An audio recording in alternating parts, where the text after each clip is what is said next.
ओम अज्ञानतिमिरन्धस्य ज्ञानाञ्जनशलाकया चक्षुरुन्मिलितं येन तस्मै श्रीगुरुवे नमः। नमो विष्णुपादाय कृष्णपृष्ठाय भूतले श्रीमते भक्तिवेदान्तस्वामिनिति नामिने। नमस्ते सारस्वती देवे गौरवाणी प्रचारिणे निर्विशेष शून्यवादी पाश्चात्य।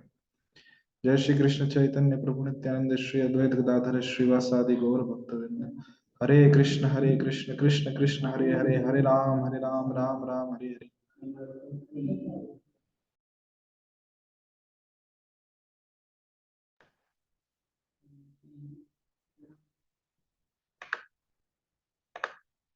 हरे कृष्ण। सभी भक्तों का स्वागत है आज के शिल प्रभुपाद पुस्तक अध्ययन सत्र में। हम पढ़ रहे हैं भक्ति रसामृत सिंधु और अध्याय क्रमांक 16 हमने कल पढ़ लिया था और आज अध्याय क्रमांक 17 से शुरू करेंगे। इसका शीर्षक है भाव भक्ति। तो मैं यहाँ पीपीटी पीडीएफ शेयर करता हूँ।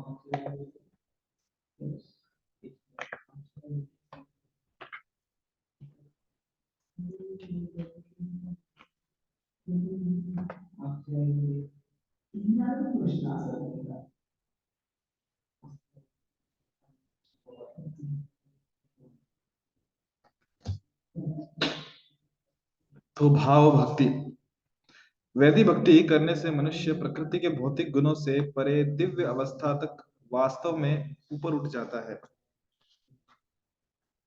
उस समय उसका हृदय सूर्य की भांति प्रकाशित हो उठता है।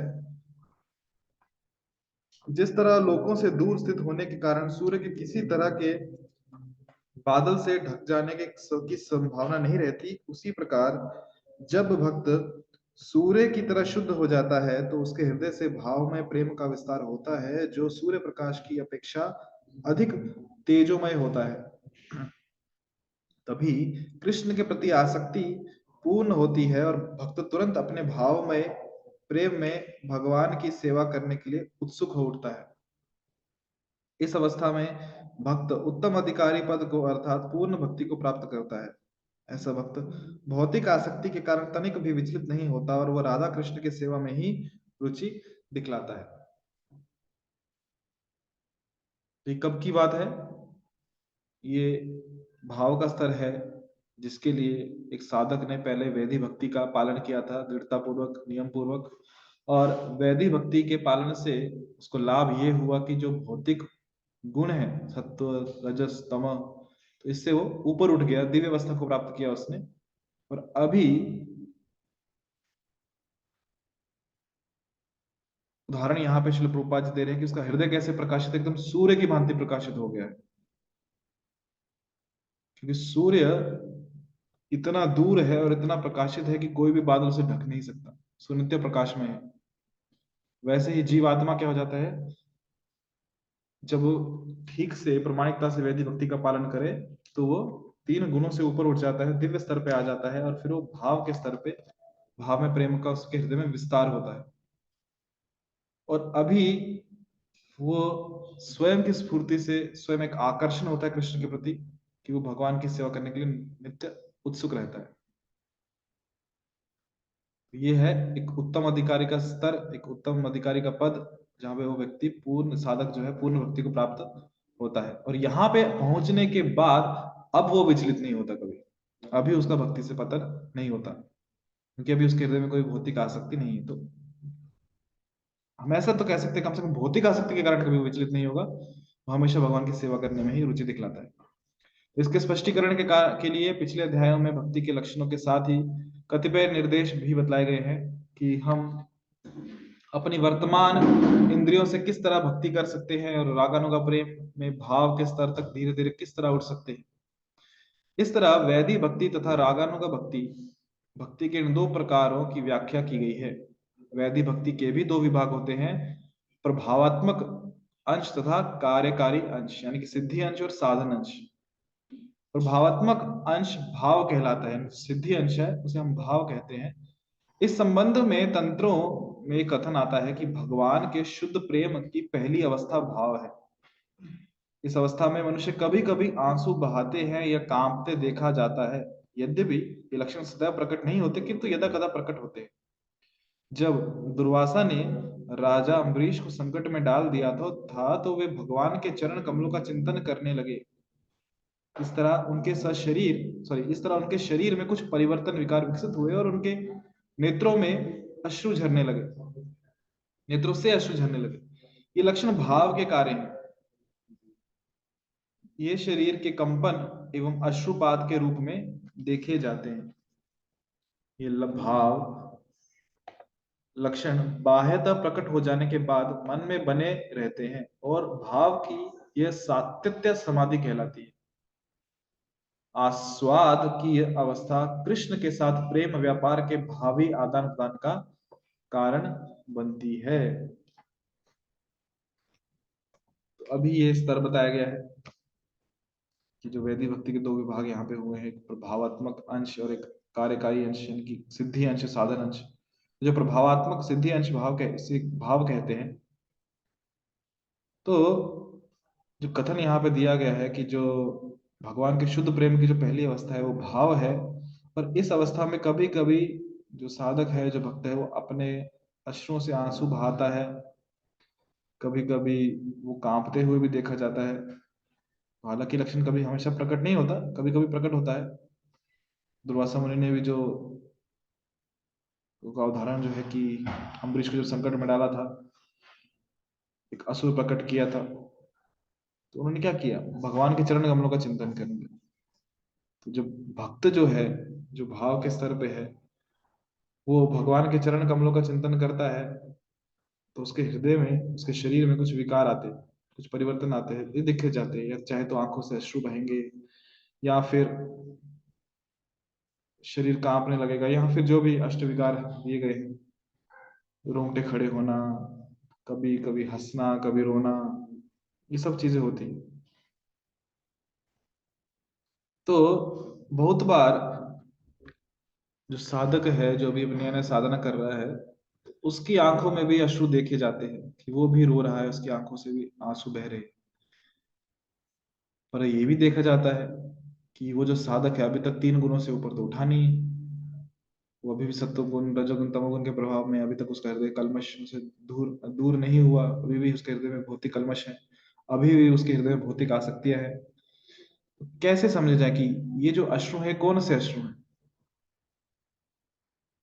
तो बहुत बार जो हमारे अगर साधक के जीवन में अश्रु आंखों से गिरते हैं, तो प्रेम के अश्रु नहीं होते। या तो वो परेशानी के अश्रु होते कि हम भौतिक जीवन में इतने त्रस्त हो चुके हैं कि हम कृष्ण की आस लगाए हैं, तो अश्रु जो है वो दुख के अश्रु हैं। हाँ, ये बात अच्छी है कि हम कृष्ण के आगे वो आंसू बहा रहे हैं, कृष्ण से याचना कर रहे हैं, परंतु वो प्रेम के अश्रु नहीं। वो वो या तो हमारे दुखमय अवस्था के अश्रु है, या हमारी लाचारी के अश्रु है,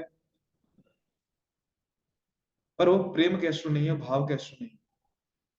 तो यहाँ पे जिन अश्रुओं की बात हो रही है, वहां पे हृदय में प्रेम है, भाव है, और वो साधक जो है वो भौतिक आसक्तियों से मुक्त है, दिव्य अवस्था में। तो हमें हमारे अश्रुओं को इस इस अवस्था से तुलना नहीं करनी चाहिए, क्योंकि हमारी अवस्था जो होती है जनरली, वो शुरुआत के दिनों की अवस्था है जहाँ पे हम भौतिकता से त्रस्त हो जाते हैं, और उस त्रस्त दायक अवस्था में हम परेशान होकर अश्रु बहाते हैं, कृष्ण की मदद की याचना करते हैं। वो अश्रु धाराएं अलग है, ये अश्रु प्रवाह अलग है। ये यहाँ पे प्रेम का व्यापार है। व्यापार मतलब प्रेम का भाव है। भाव की इस अवस्था तक ऊपर उठना 2 प्रकार से संभव हो पाता है। पहला, शुद्ध भक्तों के निरंतर सानिध्य से, और दूसरा कृष्ण की या कृष्ण के शुद्ध भक्त की विशेष कृपा से। तो 2 कार्य हम कर सकते हैं यदि हमें भाव के स्तर पे ऊपर उठना है तो। या तो शुद्ध भक्त जो है कृष्ण के, उनका निरंतर संग करें, उनका सानिध्य लें, या फिर जो कृष्ण के शुद्ध भक्त हैं उनकी विशेष कृपा हमें मिल जाए। तो भाव दशा तक का उत्थान सामान्यतः शुद्ध भक्तों की संगति से होता है, जबकि कृष्ण या उनके भक्त की विशेष कृपा से इस उत्थान के उदाहरण विरल है। तात्पर्य यह है कि मनुष्य को भक्तों की संगति से में दृढ़ता पूर्वक भक्ति करनी चाहिए, जिससे भाव दशा तक पहुंचना निश्चित हो सके। निसंदेह विशेष परिस्थितियों में कृष्ण की विशेष कृपा होती है, और यद्यपि हम उसकी आशा भी कर सकते हैं, और आशा करनी भी चाहिए कृपा की। किंतु कृष्ण की विशेष कृपा के लिए हमें हाथ पर हाथ रखकर बैठना नहीं चाहिए, नियमित कार्य तो करने ही चाहिए। ये उसी तरह है जैसे कि कभी किसी स्कूल या कॉलेज का मुंह भी ना देखने वाला व्यक्ति बड़ा विद्वान बन जाए या बड़े बड़े विश्वविद्यालय उसे मानद पदवियां प्रदान करे। किंतु इसका यह अर्थ नहीं है कि मनुष्य स्कूल जाने से जी चुराए और ये आशा करे कि कोई विश्वविद्यालय उसे स्वतः मानद उपाधि प्रदान करे। इसी प्रकार मनुष्य को चाहिए कि निष्ठापूर्वक भक्ति के विधि विधानों को संपन्न करे और साथ ही कृष्ण या उनके भक्त की कृपा की आशा करे। तो बहुत सुंदर उदाहरण यहाँ श्रील प्रभुपाद जी दे रहे हैं कि भगवान की भक्तों की कृपा क्या है, कि हमें निरंतर भक्तों का सानिध्य में रहना चाहिए, भक्तों के संग में रहना चाहिए, भक्ति का अभ्यास करना चाहिए, साधना करनी चाहिए। और विशेषकर कृष्ण कृपा, भक्तों की कृपा के बारे में ऐसा कहा गया है कि अकारण हो जाती है कृपा, कुछ कारण नहीं चाहिए भगवान को कृपा करने के लिए। जैसे हम उदाहरण हमेशा देखा है हमने कि एक चूहा था, अक्सर दामोदर मास में उदाहरण दिया जाता है कि चूहा था, चूहे को कुछ खाने को चाहिए था, मंदिर में घुस गया, तो भगवान के अर्च विग्रह के सामने घी की दिया लगाया था, घी की सुगंध आ गई उसको, घी में मुंह डाल के खाने लगा। अब चूहे की मूछें भी होती हैं, जलता दिया उसकी मूछ को लग गया, मूछ को पहले से घी लग गया था क्योंकि घी खा रहा था, तो उसके मूछों को आग लग गई चूहे की। और आग बुझाने के लिए चूहा जोर जोर से ऐसे गर्दन हिलाने लगा, मुंह हिलाने लगा, और उसी आग में जल के मर गया। जब मर गया तो देवदूत भगवान के वैकुंठ से विष्णुदूत आगे लेने के लिए, क्यों? भगवान ने कहा इसने मरते समय मेरी आरती की है, इसलिए इसको ले चलो मेरे धाम में ले आओ। तो ये होती अकारण कृपा। हम कहते हैं कि हम तो हर दामोदर मास में इतने दिए दिखाते हैं भगवान को, इतनी आरती उतारते हैं, हमको तो कोई आता नहीं लेने के लिए। उस चूहे ने एक बार उसको कौन सी आरती निकालने वाला था भगवान, वो तो सिर्फ घी खाने गया था, भोग करने गया था, फिर भी भगवान लेके चले गए अपने धाम। तो कहते हैं अकारण कृपा। तो उदाहरण श्रील प्रभुपाद जी यहाँ दे रहे हैं कि बहुत बार ऐसा भी होता है, कभी कभी ऐसा भी होता है कि व्यक्ति ने कभी जीवन भर स्कूल का चेहरा भी ना देखा हो, कभी स्कूल नहीं गया और कभी कॉलेज भी नहीं गया, फिर भी बहुत बार वो व्यक्ति कुछ ऐसा कर जाता है कि बड़े बड़े कॉलेज, बड़े बड़े यूनिवर्सिटीज उसे सम्मानित करते हैं ऑनररी डिग्री से, उसे सम्मान रूप में यूनिवर्सिटीज की डिग्री देते हैं। तो ये कहते हैं विशेष कृपा। कभी स्कूल नहीं गया, कभी कॉलेज नहीं गया, फिर भी यूनिवर्सिटीज बुला बुला के, कॉलेज बड़े बड़े विश्वविद्यालय से बुला के उसे माननीय ऑनररी डिग्री प्रदान करते हैं, माननीय पदवियां प्रदान करते हैं। पर इसका मतलब ये नहीं कि हम स्कूल ना जाएं, पढ़ाई से जी चुराएं और यही आशा करते रहे कि कभी तो कोई कॉलेज आएगा, कोई यूनिवर्सिटी आएगी और हमें एक ऑनररी डिग्री देगी। नहीं, हम हाथ पे हाथ धरे रख के नहीं बैठ सकते। हमें निष्ठापूर्वक जो भक्ति के विधि विधान है उन्हें संपन्न करना है, और साथ साथ कृष्ण या उनके भक्तों की, दोनों की आशा की भी, सॉरी, कृपा की भी आशा बनाए रखनी है।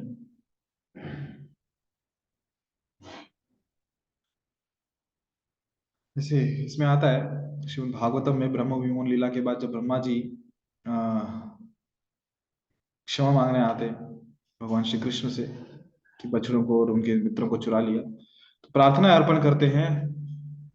उन प्रार्थनाओं में आई थिंक ये 14वां अध्याय है, 14 चैप्टर है भगवत गीता, सॉरी श्रीमद् भागवतम के 10वें स्कंद में, उसमें प्रार्थना अर्पण करते हैं ब्रह्मा जी।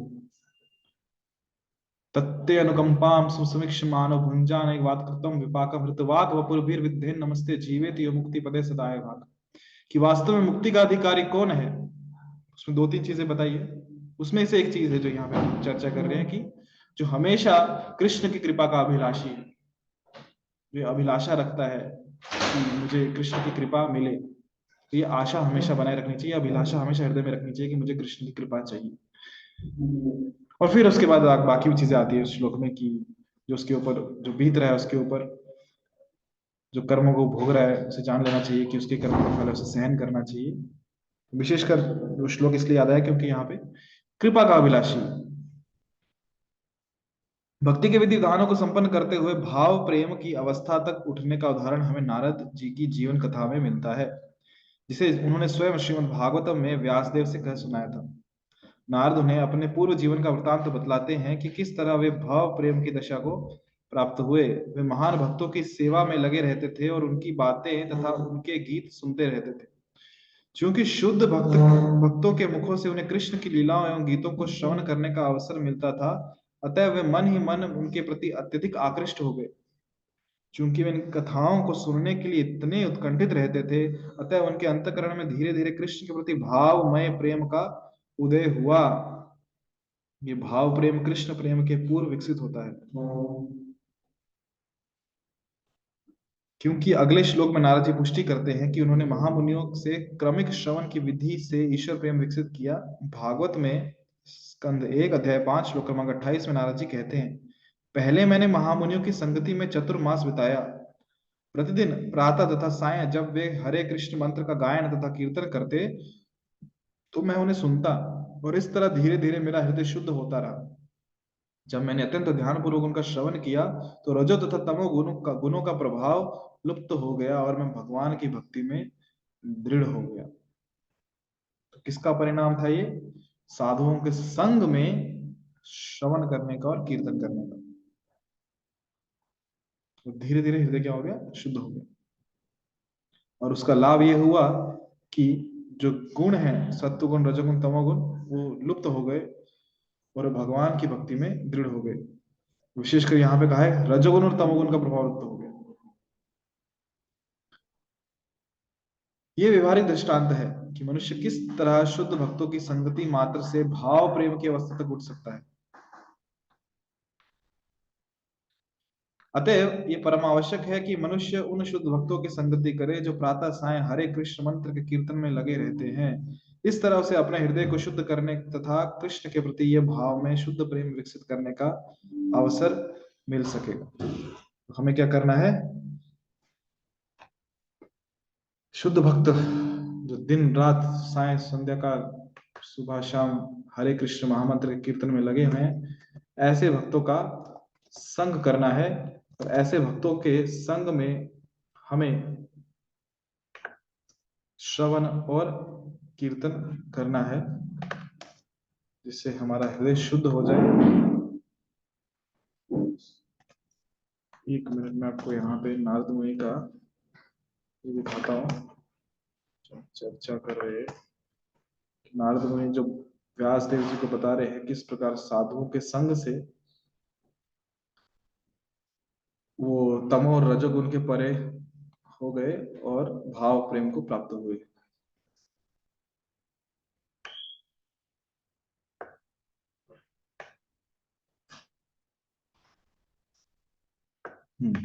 ये रहा शेर कथा, आप लोग भी देख पाओगे। नारद मुनि महान कृष्ण भावना भावित क्या भक्त कैसे बने? तो यहाँ पे नारद मुनि बताते हैं कि मैं एक तुच्छ दासी पुत्र के रूप में जन्मा था, क्योंकि शाप मिला था। एक बार चतुर्मास वर्षा ऋतु के 4 महीने के समय कुछ महान वैष्णव एक ब्राह्मण के आश्रम में आए। क्योंकि मेरी माता उनकी सेवा कर रही थी, इसलिए मुझे भी उनकी व्यक्तिगत सेवा करने का अवसर मिला। उन्होंने मुझे अहेतु की कृपा प्रदान की। एक बार उनकी अनुमति से मैंने उनके भोजन के अवशेष यानी कि उच्छिष्ट ग्रहण किए, उनका जूठा प्रसाद खाया, जिससे मेरा समस्त पाप नष्ट हो गया। उनके संग में मैंने कृष्ण की मनमोहक कथाएं सुनी। ऐसे विषयों में मेरी रुचि हर पल बढ़ती गई। तो यहाँ पर उन्होंने क्या किया? श्रवण किया भगवान की लीलाओं का उनके सानिध्य में। मैंने अनुभव किया कि मैं इस भौतिक और सूक्ष्म शरीर से भिन्न हूं। मैं उन महान भक्तों से बहुत प्रेम करने लगा और मैंने विनम्रता पूर्वक उनके आदेशों का कठोरता से पालन किया। कौन कह रहे हैं? नारद मुनि व्यासदेव जी को बता रहे।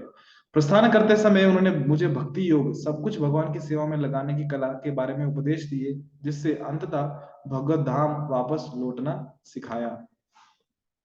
उस समय उनकी माता को सांप सर्पदंश लग जाता है, सांप काटता है, उनकी माता की मृत्यु हो जाती है। तो फिर आगे नारद मुनि कहते हैं कि भले ही मेरी माँ का निधन होने से मैं अकेला हो गया था, उस समय उनकी आयु 5 वर्ष की थी, मैंने तुरंत घर छोड़ दिया और उत्तर की ओर चल पड़ा, अर्थात हिमालय की तरफ चल पड़ा। बहुत प्यासा और थका होने के कारण मैंने पानी पिया और स्वयं को तरोताजा करने के लिए स्नान किया।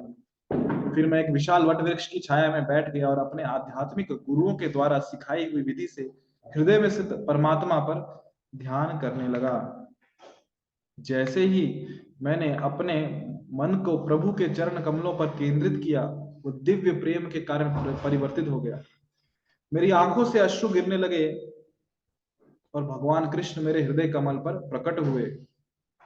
मेरी सारी इंद्रियां आध्यात्मिक रूप से प्रफुल्लित हो गई, परंतु बहुत जल्द ही भगवान अदृश्य हो गए। देखो, हम जो चर्चा कर रहे थे कि आंखों से अश्रु प्रवाह होता है, अदृश्य रहते हुए भगवान ने कहा, हे बालक, तुम मुझे इस जीवन काल में पुनः नहीं देख पाओगे। जो सेवाओं में पूर्ण नहीं है और सभी भौतिक दोषों से मुक्त नहीं है, वह शायद ही मुझ तक पहुंच सकते हैं।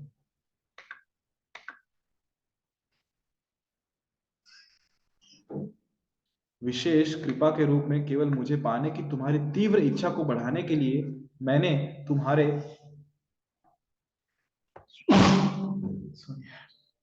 विशेष कृपा के रूप में केवल मुझे पाने की तुम्हारी तीव्र इच्छा को बढ़ाने के लिए मैंने तुम्हारे सामने स्वयं को प्रकट किया है। मेरी कृपा से तुम सदा कृष्ण भावना में उन्नति करते रहोगे और सृष्टि के निर्माण और प्रलय के समय भी हमेशा मेरा स्मरण करते रहोगे।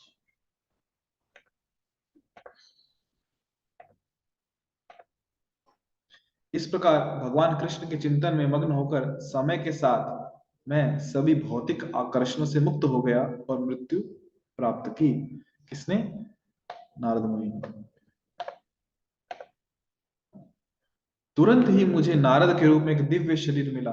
तब से भगवान विष्णु की कृपा से मैं आध्यात्मिक और भौतिक दोनों जगत में विचरण करते हुए भगवान की महिमा का गुणगान कर रहा हूँ। ये कथा है नारद मुनि की, जो व्यास देव जी को बता रहे हैं कि किस प्रकार वो नारद मुनि बने।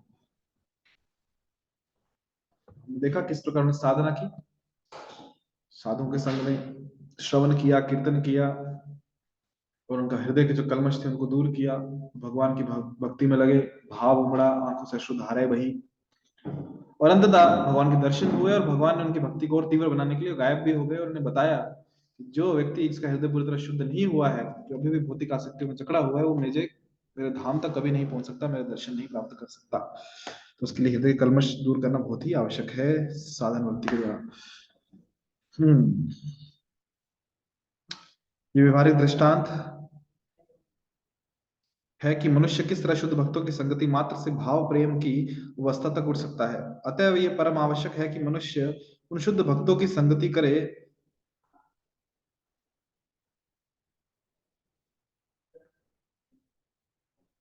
जो प्रातः साय हरे कृष्ण मंत्र के कीर्तन में लगे रहते हैं।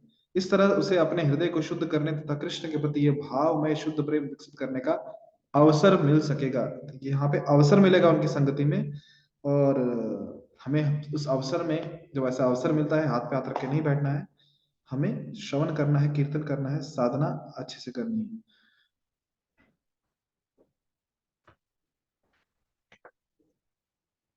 इस कथन की पुष्टि श्रीमद् भागवतम में भी स्कंद 3 अध्याय 25 श्लोक क्रमांक 25 में हुई है, जहां भगवान कपिल कहते हैं, हे माता, जब मनुष्य सचमुच शुद्ध भक्तों की संगति में रहता है, तभी मेरी भक्ति की परम शक्ति का अनुभव हो सकता है। दूसरे शब्दों में, जब शुद्ध भक्त बोलता है तो उसके शब्दों का प्रभाव श्रोताओं के हृदयों पर पड़ता है। तो श्रवण तथा कीर्तन का रहस्य क्या है? रहस्य यह है कि पेशेवर वक्ता श्रोताओं के हृदयों में दिव्य भाव नहीं भर सकता। पेशेवर क्या होता है? पेशेवर वक्ता मतलब वो व्यक्ति जिसने भागवत कथा को अपना ऑक्यूपेशन बना लिया है, अपना करियर बना लिया है, या फिर हम कहें जो उससे पैसा कमाना चाहता है। तो केवल पैसा कमाने के लिए भागवत का कथा कर रहा है, ऐसा कथाकार कभी भी श्रोताओं के हृदय में परिवर्तन नहीं ला सकता, उनके हृदय में भाव नहीं भर सकता। क्यों? क्योंकि उसके हृदय में भाव नहीं। क्योंकि यदि हमें कुछ चाहिए और जिससे चाहिए वो उसके पास भी तो होना चाहिए। जैसे उदाहरण के लिए, हम कई बार किसी दुकान पे जाते हैं और दुकानदार को बोलते हैं कि वस्तु दे दो, दुकानदार क्या बोलता है? छुट्टे नहीं। तो इसलिए वो हमें देता नहीं। क्यों? क्योंकि उसके पास स्वयं नहीं है छुट्टी, तो हमें कहां से देगा वो? तो वैसे ही जो पेशेवर वक्ता है, तो उनके पास स्वयं के पास भाव नहीं है, तो वो कौन सा भाव? कृष्ण प्रेम का भाव। तो उनके पास नहीं है, तो वो श्रोताओं के हृदय में कैसे वो भाव भर सकते? तो इसलिए भक्तों के हृदय, भक्तों के श्रीमुख से ही हमें श्रीमद् भागवतम कथा सुननी चाहिए। किंतु जब भगवान की सेवा में रत रहने वाला आत्मज्ञानी व्यक्ति बोलता है, तो वह श्रोताओं के भीतर आध्यात्मिक जीवन का संचार कर सकने की शक्ति रखता है। अतएव मनुष्य को चाहिए कि वह ऐसे शुद्ध अनन्य भक्तों की संगति खोजे। ऐसी संगति तथा सेवा से नव दीक्षित भक्त निश्चित रूप से भगवान के प्रति आसक्ति, प्रेम एवं भक्ति विकसित कर सकेगा। पद्म पुराण में एक नव दीक्षित भक्ति की कथा आती है, जो अपने ऊपर भगवान के अनुग्रह का आवाहन करने के लिए तथा भाव पद तक ऊपर उठने के लिए रात भर नाचा करती थी। किंतु कभी कभी देखा जाता है कि किसी प्रकार की भक्ति किए बिना ही सहसा कृष्ण के प्रति भक्ति विकसित हो जाती है। मनुष्य में भक्ति भाव की इस सहसा उत्पत्ति को कृष्ण या उनके भक्त की विशेष कृपा समझना चाहिए। कृष्ण की हेतु की कृपा के माध्यम से भावों की इस सहसा उत्पत्ति को तीन समूहों में बांटा जा सकता है। केवल बोलने से यानी कि वाचिका, केवल कृपा दृष्टि फेरने से यानी कि आलोकदान, तथा शुभ कामनाओं से, इसे कहते हैं हार्द। बोलने से, कृपा दृष्टि फेरने से और शुभ कामनाओं से, ये तीन प्रकार की हेतु कृपा किन तीन माध्यम से बांटी जाती है?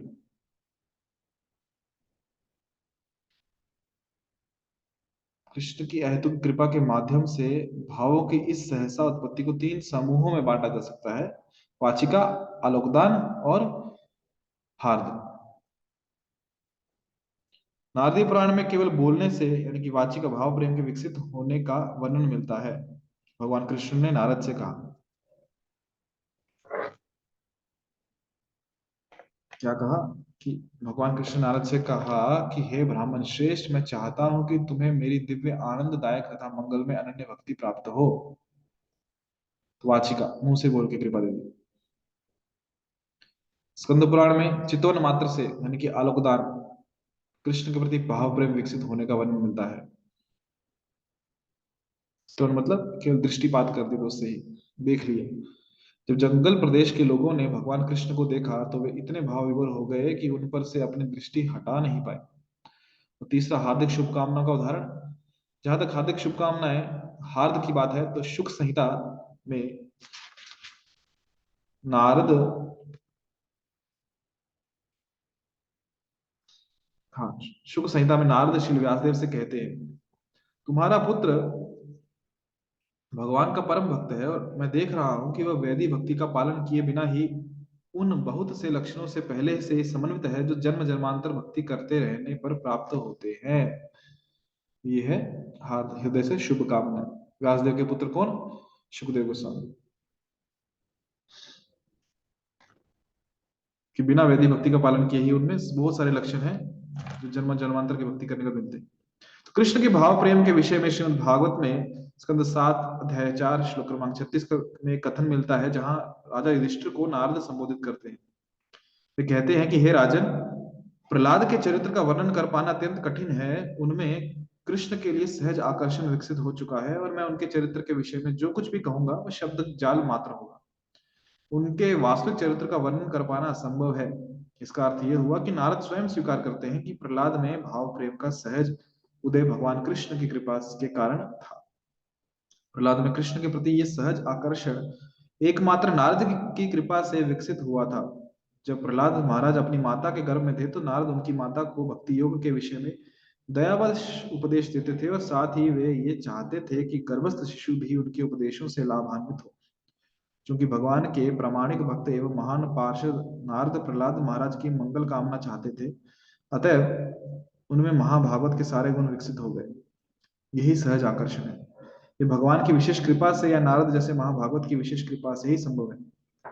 स्कंद पुराण में पर्वत मुनि नारद से कहते हैं, हे नारद, तुम समस्त संतों में इतने महान एवं यशस्वी हो कि तुम्हारी शुभकामनाओं से ही अधम जाति में विकसित व्याध भी इतना महान कृष्ण भक्त बन गया। कौन व्याध? मृगारी की बात हो रही है। कृष्ण के भाव प्रेम के 5 विभाग किए जा सकते हैं, जिनका वर्णन श्री रूप गोस्वामी आगे करेंगे। तो यहाँ हम रुकते हैं। यहाँ पे हमारा अध्याय क्रमांक 17 संपन्न हुआ, और कल हम अध्याय क्रमांक 18 पे चर्चा करेंगे, 5 विभागों के बारे में देखेंगे। अभी किन्हीं भक्तों के मन में कुछ प्रश्न हैं तो आप पूछ सकते हैं।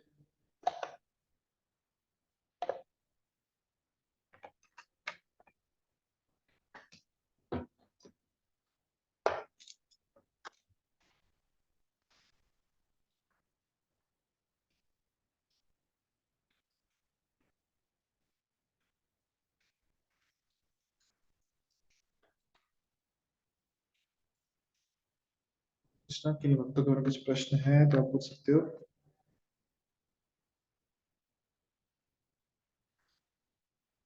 कोई प्रश्न नहीं, तो ठीक है।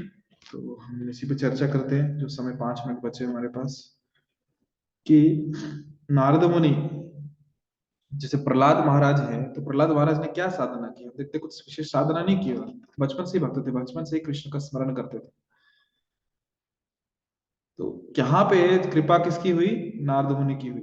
कि नारद मुनि की एक शुभ कामनाएं थी, इसलिए जब उनकी माता गर्भवती थी, प्रहलाद महाराज की माता, तभी से नारद मुनि ने उन्हें दयावश भक्ति योग के विषय में बताना शुरू कर दिया,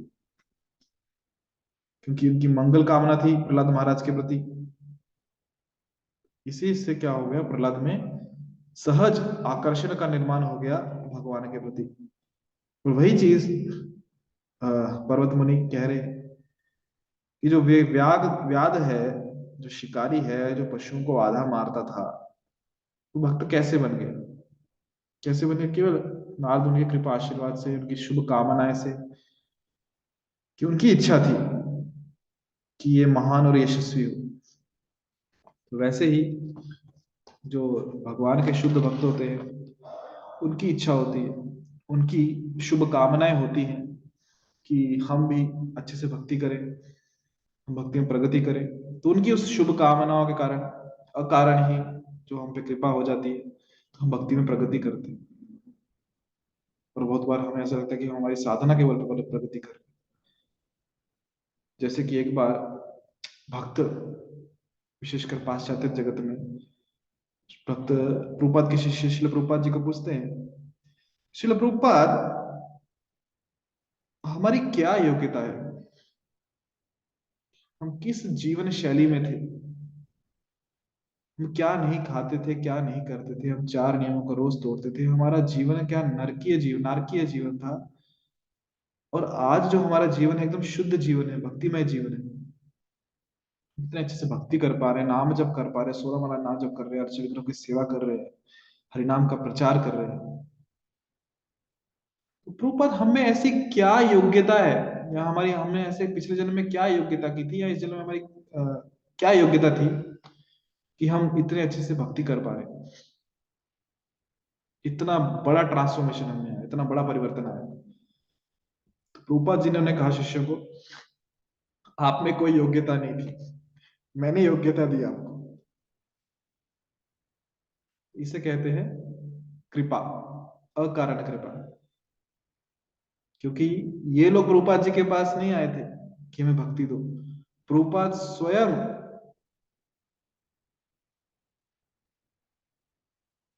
उन पे करुणा करने के लिए 2 हार्ट अटैक सह के जलदूत नामक मालवाहक जहाज में बैठ के उनके पास गए, क्यों? उनको कृपा देने के लिए। तो ये प्रभुपाद जी की कामना थी, उनकी शुभ कामना थी, जिसके कारण वे भक्त बने, और आज हम लोग भक्ति करने का प्रयास कर रहे हैं। तो यह है एक भक्त का कृपा आशीर्वाद।